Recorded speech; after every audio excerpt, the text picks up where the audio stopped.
Hello everyone, welcome to net tutor. My name is Devraj Bhagat. इस channel में हम UGC net paper 1 की तैयारी कर रहे हैं। तो अभी हमारा पीवाईक्यू सीरीज़ चल रहा है जिसमें हम 2024 के पीवाईक्यूज़ को सॉल्व कर रहे हैं। तो ये हमारा रिसर्च एप्टीट्यूड यानी कि सेकेंड यूनिट का थर्ड पार्ट है जिसमें हम 10 क्वेश्चन को टोटल सॉल्व करने वाले हैं। तो अगर इससे पहले के पार्ट्स को आपने नहीं देखा तो आप उन्हें जा करके चेकआउट कर सकते हैं। उनमें भी हमने 10-10 क्वेश्चंस को जो है डिटेल में सॉल्व किया था। इसमें भी हम डिटेल्स में सारे ऑप्शंस को देखेंगे, सबको सॉल्व करेंगे। तो चलिए हम पहला क्वेश्चन देखते हैं। क्वेश्चन है sharpness of the peak of a statistical distribution is represented by. तो क्वेश्चन स्टैटिस्टिकल डिस्ट्रीब्यूशन के बारे में पूछ रहा है कि स्टैटिस्टिकल डिस्ट्रीब्यूशन को हम इसे दो पार्ट में दो पार्ट्स जो होता है उनमें हम उनको ये करते हैं, बांटते हैं। ठीक है, तो इसमें एक होता है आपका कुर्टोसिस और एक दूसरा होता है स्क्यूनेस। तो पहले इन दोनों के बारे में हम देख लेते हैं, उसके बाद हम इसका जो है राइट आंसर को देखेंगे। तो स्क्यूनेस जो है वो ये बताता है कि जब जो कोई भी जो डेटा है वो अपने मीन से यानी कि उसका जो औसत है, जो उसका एवरेज है, उससे वो किस तरफ ज़्यादा फैला हुआ है। मतलब एवरेज वैल्यू से कम की ओर ज़्यादा फैला हुआ है या फिर एवरेज वैल्यू से ज़्यादा डेटा की उधर वो ज़्यादा फैला हुआ है, ये आपका स्क्यूनेस बताता है। और जो कुर्टोसिस होता है, कुर्टोसिस का यह काम ये बताना होता है कि कोई भी कर्व जो है वो कितना नुकीला है, यानी कि कितना शार्प है या फिर कितना ज़्यादा वो फ्लैट है। इसका मतलब है कि कुर्टोसिस हमें ये बता रहा है कि जो पूरा जो डेटा का जो पूरा ग्रुप है वो बहुत ही कम डेटा नंबर्स में सीमित है या फिर बहुत ज़्यादा डेटा है उसमें। तो उसी को बोला जाता है आपका पिकनेस या फिर फ्लैटनेस बोला जाता है। यानी कि आपका डेटा जो है बहुत कम नंबर्स में सीमित होना या फिर बहुत ज़्यादा नंबर्स में फैल जाना। तो बहुत ज़्यादा नंबर्स में अगर वो फैल जाता है तो उसको हम लोग बोलते हैं फ्लैटनेस बोला जाता है। और जो अगर बहुत कम नंबर में आपका डेटा जो है सीमित है तो उसको हम लोग पिकनेस बोलते हैं। तो इसका जो राइट आंसर होगा वो आपका शार्पनेस ऑफ पीक बोला गया है, तो आपका राइट आंसर आपका इसमें कुर्टोसिस होगा, फर्स्ट ऑप्शन। तो इसको हम लोग टिक कर देते हैं। एंड चलिए अब नेक्स्ट क्वेश्चन देखते हैं। क्वेश्चन है आपका identify the main preoccupations of quantitative research. तो इसमें क्वांटिटेटिव रिसर्च जो होता है उनके कैरेक्टरिस्टिक्स के बारे में पूछ रहा है। इसके बारे में हमने पिछले वीडियो में भी देखा था। तो क्वेश्चन में ये पूछा जा रहा है कि कौन कौन सा जो इसमें से ऑप्शन है वो क्वांटिटेटिव रिसर्च की विशेषता है, उसका कैरेक्टरिस्टिक्स है। तो अब चलिए हम लोग इसको ज़्यादा डिस्कस नहीं करते हैं, बल्कि इसका डायरेक्ट हम लोग आंसर देखते हैं, क्योंकि इसके बारे में डिस्कशन हमने पिछले वीडियो में किया हुआ है।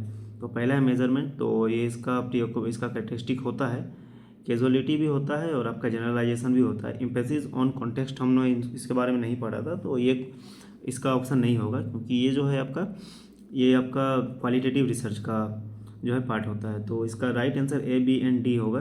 तो थर्ड नंबर इसका राइट आंसर होगा। एंड चलिए अब नेक्स्ट क्वेश्चन देखते हैं। थर्ड क्वेश्चन है your measurement should show which of the following validities if you want to generalise the results of your research to a different population. तो ये सवाल हमसे बस इतना पूछना चाह रहा है इसमें कि अगर हम अपनी रिसर्च के रिजल्ट को अपने सैंपल से बाहर निकल कर यानी किसी दूसरी पॉपुलेशन में या फिर पूरी दुनिया पर अगर हम उसको लागू करना चाहते हैं, मतलब कि उसे अगर हम जनरलाइज करना चाहते हैं, जो कि आपका क्वांटिटेटिव रिसर्च का एक कैरेक्टरिस्टिक्स होता है, तो हमारी जो रिसर्च है वो किस तरह की वैलिडिटी होनी चाहिए उसमें, ये पूछा जा रहा है कि वो कंस्ट्रक्ट वैलिडिटी होनी चाहिए या फिर इंटरनल या फिर एक्सटर्नल वैलिडिटी या फिर कन्वर्जेंट वैलिडिटी। तो सिंपल सा मतलब है कि अगर हमारा जो सैंपल है, सैंपल को अगर हम पॉपुलेशन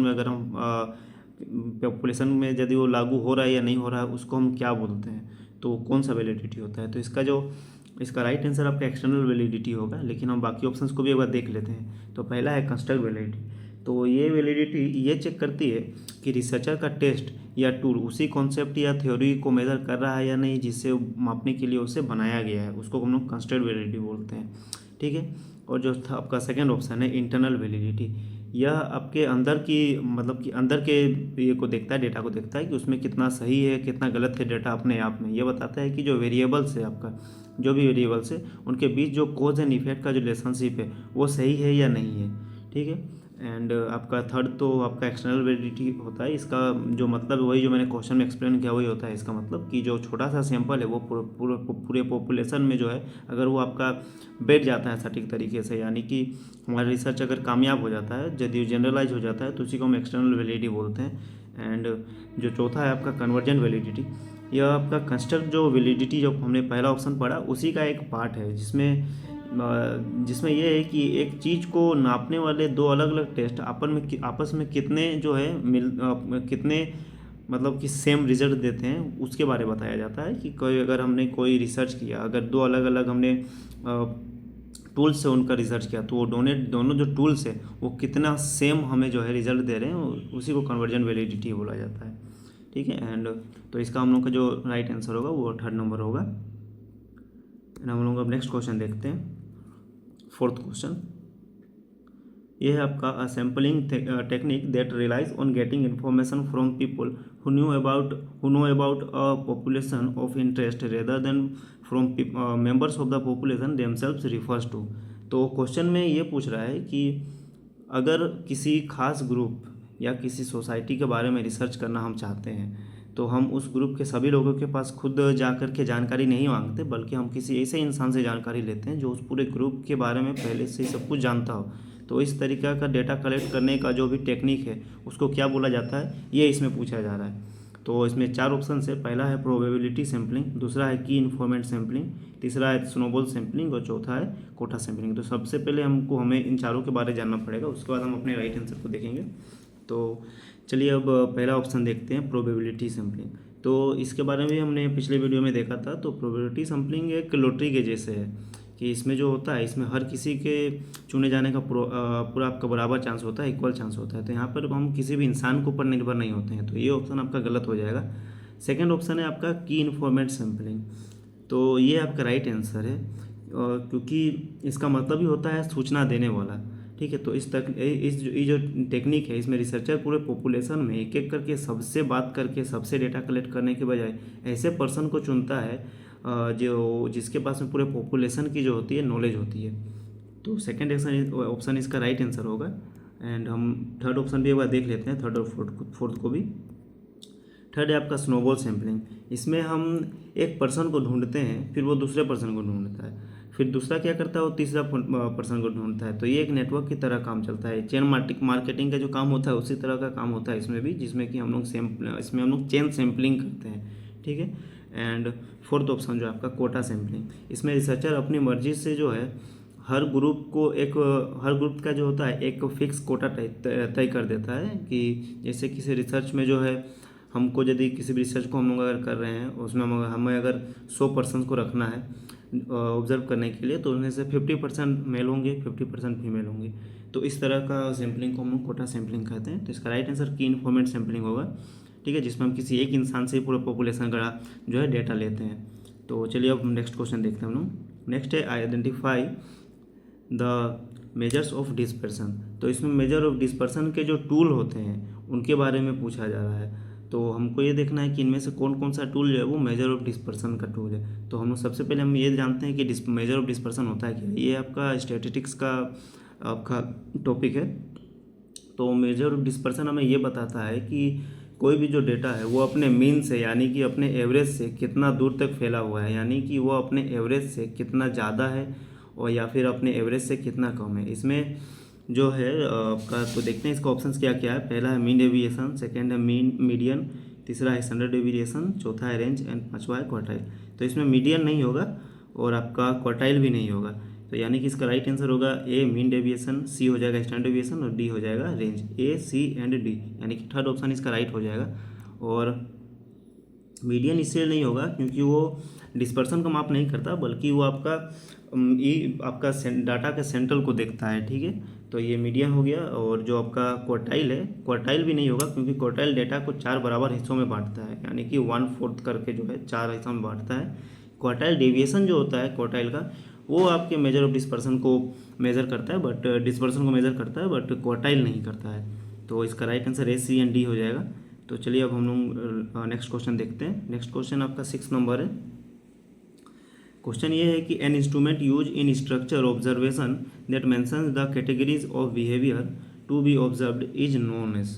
तो हम लोग को क्वेश्चन में हम लोग को क्या पूछ रहा है कि चलिए मैं बताता हूँ कुछ। मान के चलिए कि आप किसी जगह जाके वहाँ के लोगों के बिहेवियर को देखना चाहते हैं, यानी कि आप उनको ऑब्जर्व करना चाहते हैं। वहाँ जाने से पहले आप एक लिस्ट तैयार कीजिएगा।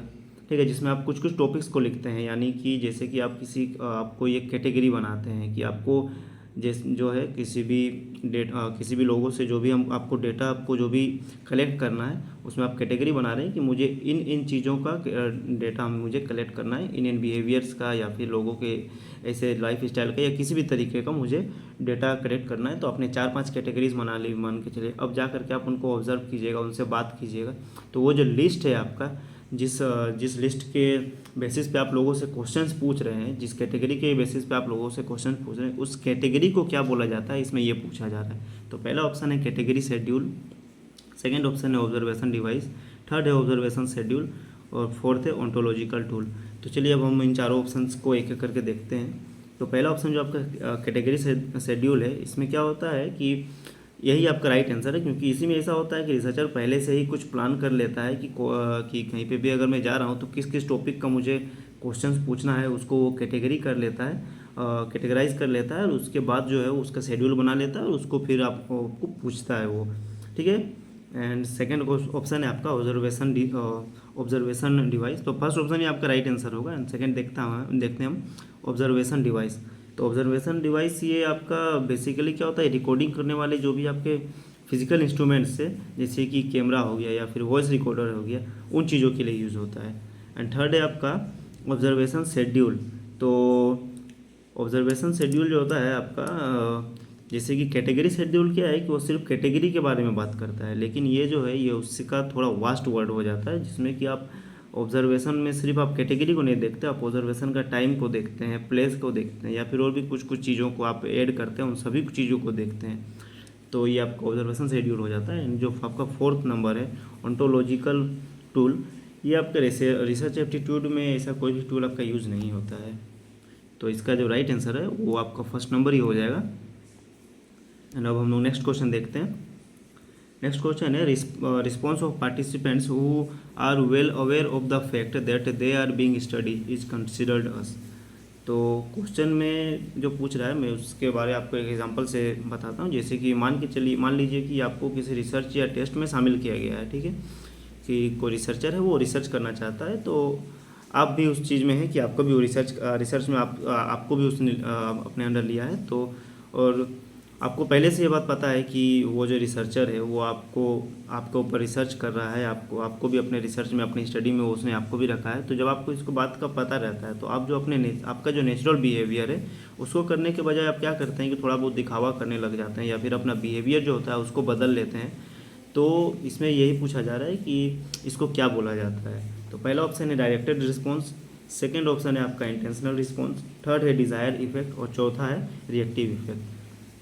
तो चलिए चारों ऑप्शंस को एक एक करके पढ़ लेते हैं हम लोग पहले। तो जो डायरेक्टेड रिस्पॉन्स होता है, ये तब होता है जब रिसर्चर खुद जिसका वो स्टडी कर रहा है उसको कोई खास काम करने के लिए बोल देता है, तो ये डायरेक्टेड रिस्पॉन्स हो जाता है। उसने कुछ बोला और मैंने वो काम किया, तो ये डायरेक्टेड रिस्पॉन्स हो जाता है।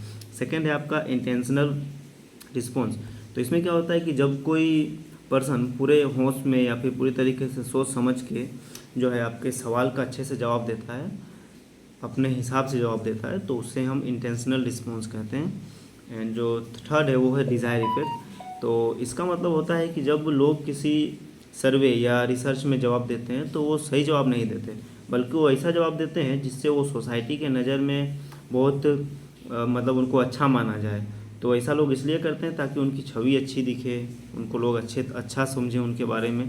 जैसे कि हम लोग इंटरव्यूज़ में देखते हैं कि लोग अपने आप को बहुत अच्छा तरीक़ा से पॉलिश्ड करके जो है अपने आप को सामने लाते हैं, अच्छा पहन के अच्छा बात करते हैं, तो उसी को हम लोग डिज़ायर इफेक्ट बोलते हैं। एंड जो आपका फोर्थ ऑप्शन है रिएक्टिव इफेक्ट, आपका रिएक्टिव इफेक्ट होता है आपका, इसको हॉथोरन इफेक्ट भी बोलते हैं। इसके बारे भी हमने पिछले वीडियोज़ में देखा है। तो इसका मतलब यही होता है कि अगर किसी को पता चलता है कि उसको स्टडी किया जाता है तो वो नेचुरल रूप से बिहेव करने के बजाय अलग तरीके से बिहेव करता है। क्वेश्चन में यही पूछा जा रहा है, तो इसका जो राइट आंसर होगा वो फोर्थ नंबर होगा। एंड चलिए अब हम लोग नेक्स्ट क्वेश्चन देखते हैं। नेक्स्ट है 8th number question, which of the following are different types of ethnography. तो इसमें ये पूछा जा रहा है कि एंथोनोग्राफी जो है था उसका अलग अलग टाइप्स क्या क्या है। तो सबसे पहले हम एंथोनोग्राफी के बारे में देखते हैं। तो इसका मतलब होता है कि जब हम लोग या फिर कोई रिसर्चर किसी संस्कृति के बारे या फिर किसी जनजाति या फिर किसी समुदाय के बारे में समुदाय के जो लोग होते हैं उनके बीच में रह के उनकी जो संस्कृति होती है, कल्चर होता है, उनको स्टडी करता है, उनके बीच में रह के जब वो उनके बीच में ये सारा स्टडी करता है तो उसको हम इन्थोग्राफी रिसर्च भी हम लोग बोलते हैं। ये रिसर्च का ही एक पार्ट है। तो इसमें पूछा जा रहा है कि इनमें से कौन कौन सा इसका टाइप है। तो चलिए इसके ऑप्शंस को देखते हैं। तो पहला है आपका क्लासिकल एंथोनोग्राफी। तो पहले हम आसान ऑप्शंस को ही देख लेते हैं। तो क्लासिकल थोड़ा आसान है क्योंकि क्लासिकल जो है ये आपका एंथोनोग्राफी का पुराना रूप है। इसमें रिसर्चर किसी समुदाय में जाता है, लंबे समय तक वहाँ पे आपका समय में लंबे समय तक रहता है और एक न्यूट्रल ऑब्जर्वेशंस के साथ जो है उसका उस कल्चर के ऊपर जो भी रिसर्च करना उसे करता है, वो बिल्कुल न्यूट्रल होकर के, ना किसी हल्का सा भी वो बायस नहीं होता है इसमें। ठीक है, तो ये आपका ए नंबर राइट हो जाएगा। तो उस हिसाब से अगर हम देखें तो सेकंड और थर्ड नंबर आपका कट जाएगा। तो ए नंबर 1 और 4 में इनमें से कोई एक सही होगा। तो नेक्स्ट ऑप्शन देखते हैं हम लोग आपका। तो नेक्स्ट हम सी ऑप्शन को देखते हैं, पोस्ट मॉडर्न को, क्योंकि ये भी थोड़ा आसान है। ये आपका लगभग क्लासिकल जैसे पुराना था, ये आपका नया है। ठीक है, तो इसमें क्या होता है कि ये इस चीज़ पे जोर देता है कि जो कल्चर को लेके जो अलग अलग लोगों का जो अलग अलग पर्सपेक्टिव होता है उस चीज़ के बारे में बोलता है। ये नहीं बोलता है कि कोई भी एक क्या बोलते हैं किसी भी कल्चर के बारे में जब हम लोग कर रहे हैं न्यूट्रल होके कर रहे हैं कि सारा सभी कोई एक ही तरीके से उस कल्चर के बारे में देखे, ये इसमें नहीं बोला जाता। इसमें बोला जाता है कि हर एक कल्चर को देखने का अपना अपना अलग तरीका होता है, किसी का अपना अपना पर्सपेक्टिव होता है। तो ये भी आपका एंथोनोग्राफी का एक डिफरेंट एक टाइप है। तो A and C right answer होगा। तो इस हिसाब से अगर देखें तो ए बी और सी जो है आपका राइट आंसर है, यानी कि मेनस्ट्रीम एंथोनोग्राफी जो है यह भी आपका एंथोनोग्राफी का एक टाइप है। और बाकी जो बचा आपका डी प्राइवेट एंथोनोग्राफी, ये भी आपका इसका राइट आंसर नहीं होगा। एक्सप्रेसिव एंथोनोग्राफी ये भी कोई टाइप नहीं है, तो इनके बारे में बात करके कोई फ़ायदा तो है नहीं। तो इसका जो राइट आंसर है वो ए नंबर होगा आपका, A B and C. And चलिए अब नेक्स्ट क्वेश्चन देखते हैं। ये हमारा वीडियो का इसका सेकेंड लास्ट क्वेश्चन है। चलिए 9th क्वेश्चन देखते हैं। क्वेश्चन है qualitative research makes use of. तो क्वेश्चन में ये पूछा जा रहा है कि जब हम क्वालिटेटिव रिसर्च करते हैं तो अपनी जो रिपोर्ट है उसे तैयार करते समय हम किस टूल का उपयोग करते हैं। इन चारों में से कौन सा ऐसा टूल है जिसका उपयोग करके हम रिसर्च का जो रिपोर्ट होता है उसको तैयार करते हैं। तो पहले हम इन चारों के बारे में देखते हैं, उसके बाद हम जानेंगे कि इनमें से कौन सा राइट आंसर होगा। तो स्केलिंग क्या होता है कि जब हम लोग जो रिसर्च करते हैं उनका जो थॉट्स होता है, जैसे क्वालिटेटिव रिसर्च जो करते हैं तो वो तो अपने थॉट्स को ही लिखते हैं, उन्हीं को कॉन्टेक्स्ट में लिखते हैं। तो उनको जब उनके जो थॉट्स हैं, उनके जो लिखा हुआ जो है उनका जो राइट्स है, उनको जब हम नंबर्स देते हैं, रेटिंग्स देते हैं, तो उसको हम स्केलिंग बोलते हैं। तो ये नंबर्स जो होता है वो आपका क्वांटिटेटिव रूप में दिया जाता है। जो मेजरमेंट है ये आपका क्वांटिटेटिव है, तो ये आपका आंसर गलत हो जाएगा। एंड चलिए सेकंड देखते हैं। ये आपका सेकंड है फैक्टरिंग। तो ये भी एक क्वांटिटेटिव टूल है जिसका यूज़ डेटा को छोटा करने के लिए किया जाता है। तो ये भी नहीं होगा। एंड थर्ड है आपका रिप्रेजेंटेटिव कोटेशंस। तो सही आंसर यही है क्योंकि ये क्वालिटेटिव रिसर्च है। और क्वालिटेटिव रिसर्च में जब भी हम जैसे किसी का इंटरव्यू लेते हैं तो हम उनके द्वारा जो भी बोले गए कोटेशंस है उनको हमको वैसा का वैसा ही अपने जो रिपोर्ट है उसमें लिखना होता है, जैसा उन्होंने बोला है या फिर जैसा उन्होंने लिखा है। मतलब कि हम उनके जो थॉट्स है उनको सेम टू सेम उसी तरीके से ही रिप्रेजेंट करते हैं, क्योंकि क्वालिटेटिव रिसर्च वही होता है ना, ये डिस्क्रिप्टिव रिसर्च है। तो जैसे हमने कहीं इकट्ठा करने के लिए हम गए और किसी से हमने डेटा जब हमने इकट्ठा किया, किसी बुक से किया या फिर किसी इंसान से बात करके हमने जो भी डेटा लिया उसको हमें सेम टू सेम वैसे ही कोट करना पड़ता है। ठीक है, तो क्वालिटेटिव रिसर्च वही होता है। तो रिप्रेजेंटेटिव कोटेशन जो होता है इसका राइट आंसर होगा। और जो SPSS है ये एक कंप्यूटर का एक सॉफ्टवेयर है जिसमें हम डेटा या फिर जो नंबर होता है उनको डालकर जो है ग्राफ या टेबल बनाते हैं। तो ये भी आपका क्वांटिटेटिव रिसर्च होगा। तो जो राइट आंसर है वो आपका सी नंबर होगा, थर्ड नंबर। एंड अब नेक्स्ट क्वेश्चन देखते हैं। लास्ट क्वेश्चन है ये हमारे आज का वीडियो का। क्वेश्चन है the type of research study in which a researcher portrays accurately the characteristics of a particular individual situation और a group is known as. तो सवाल में हमसे ये पूछा जा रहा है कि रिसर्च का वो कौन सा टाइप है जिसमें एक रिसर्चर किसी व्यक्ति के या फिर किसी सिचुएशन के या फिर किसी खास ग्रुप की विशेषताओं को बिल्कुल सटीक उनका वर्णन करता है, यानी कि पूरे आपके सटीक तरीके से जो भी हूबहू उनको जो है वो डिस्क्राइब करता है। तो चलिए देखते हैं। पहला है आपका एक्सप्लोरेटरी रिसर्च स्टडी, सेकेंड है डायग्नोस्टिक रिसर्च स्टडी, थर्ड है आपका हाइपोथेसिस टेस्टिंग स्टडी और फोर्थ है डिस्क्रिप्टिव रिसर्च स्टडी। तो चारों के एक करके पहले हम लोग समझते हैं कि इनका मतलब क्या होता है। ठीक है, तो फर्स्ट ऑप्शन है, हो सकता है कि आपका नेक्स्ट क्वेश्चन में ऐसा हो सकता है कि मान के चलिए आपको क्वेश्चन इसी टाइप का दे और उसका ऑप्शंस कुछ और हो, तो अगर आप इन चारों टाइप्स को अगर आप पढ़ोगे, इसीलिए मैं इन डेप्थ सारे क्वेश्चन को, इसीलिए मैं सारे ऑप्शंस को सोल्व करता हूँ, बताता हूँ आपको, ताकि अगर आपका दिमाग में थोड़ा सा भी अगर रह जाता है और क्वेश्चन अगर आता है तो आप उसको एलिमिनेट कम से कम कर सकते हैं और उस तरीके से आप सही आंसर तक जा सकते हैं। तो चलिए हम पहला ऑप्शन देखते हैं, एक्सप्लोरेटरी रिसर्च स्टडी। तो ये तब किया जाता है जब हमें किसी प्रॉब्लम्स के बारे में बहुत कम जानकारी होती है या फिर बिल्कुल जानकारी नहीं होती। क्यों एक्सप्लोर का मतलब ही होता है कि किसी नई चीज़ को खोजना। ठीक है, तो क्वेश्चन के हिसाब से ये आंसर गलत हो जाएगा। ठीक है, लेकिन ये रिसर्च का टाइप होता है, एक्सप्लोरेटरी रिसर्च जो होता है ये भी होता है, डायग्नोस्टिक भी होता है। चलिए डायग्नोस्टिक के बारे में पढ़ते हैं। तो ये किया जाता है जब रिसर्चर किसी प्रॉब्लम के कारण और उसके समाधान का पता लगाना चाहता है, डायग्नोस करना जिसको हम बोलते हैं। जैसे कि डॉक्टर किसी बीमारी का कारण ढूंढता है, फिर उसका हल ढूंढता है, तो उसको हम लोग डायग्नोस्टिक रिसर्च बोलते हैं। किसी एक टॉपिक पे हम लोग एक पॉइंट पे जब हम लोग रिसर्च करते हैं तो उसको बोला जाता है। तो उसका हम लोग को कोज भी खोजना पड़ता है उसका, फिर हम लोग को उसका जो है उसको उस प्रॉब्लम का जो सॉल्यूशन होगा वो भी हम लोग को खोजना पड़ता है। इसके डायग्नोस्टिक रिसर्च स्टडी कहते हैं। ये भी आपका राइट आंसर नहीं होगा क्वेश्चन के हिसाब से। थर्ड है आपका हाइपोथेसिस टेस्टिंग स्टडी। तो इसमें क्या, हाइपोथेसिस टेस्टिंग के बारे में हम पहले भी हमने पढ़ा था, और आप यदि आप रिसर्च में जा रहे हैं तो आपको इसके बारे में जानना भी आपको जरूरी है। तो हाइपोथेसिस टेस्टिंग स्टडी जो है, इसमें हम दो या दो से अधिक वेरिएबल्स के बीच के रिलेशंस को, या फिर बोला जाए तो कोज एंड इफेक्ट रिलेशन को जांचने के लिए इसका टेस्ट करते हैं। इसमें हम दो हाइपोथेसिस को लेते हैं, एक आपका नल हाइपोथेसिस होता है और एक जो है होता है आपका अल्टरनेटिव हाइपोथेसिस होता है, जिसमें कि हम टेस्ट करते हैं नल हाइपोथेसिस को और हमको उसे रिजेक्ट करना होता है। ठीक है, एंड चलिए अब फोर्थ ऑप्शन देखते हैं। फोर्थ है डिस्क्रिप्टिव रिसर्च स्टडी। तो सही आंसर यही होगा, क्योंकि इसके नाम से ही पता चल रहा है कि ये आपका सही आंसर है, क्योंकि डिस्क्रिप्टिव का मतलब ही होता है डिस्क्राइब करना, किसी चीज़ को वर्णन करना। और इस रिसर्च का मेन पर्पस यही होता है कि कि हम जिस भी व्यक्ति का या फिर जिस भी ग्रुप का स्टडी कर रहे हैं उसके कैरेक्टरिस्टिक्स को बिल्कुल सटीक तरीके से जैसा का तैसा डिस्क्राइब करते हैं। इसमें हम अपने तरफ से कुछ भी जोड़ नहीं सकते। ठीक है, तो हमारा जो लास्ट क्वेश्चन का जो डी ऑप्शन है ये आपका राइट आंसर हो जाएगा। और अब हम देखते हैं, अब हम लोग नेक्स्ट क्वेश्चन में मिलते हैं। तो तब तक के लिए थैंक यू, और अगर आपको वीडियो पसंद आया तो चैनल को सब्सक्राइब कर दीजिएगा। Thank you guys. अगर आपको आज की क्लास अच्छी लगी, समझाने का तरीका मेरा पसंद आया और लगा कि हाँ कुछ नया सीखने को मिला, तो इस वीडियो को लाइक ज़रूर कीजिएगा और अपने उन सभी दोस्तों के साथ शेयर कीजिएगा जो यूजीसी नेट और सेट के एग्ज़ाम की तैयारी कर रहे हैं। चैनल पर अगर नए हैं तो सब्सक्राइब करना मत भूलिएगा। Thank you.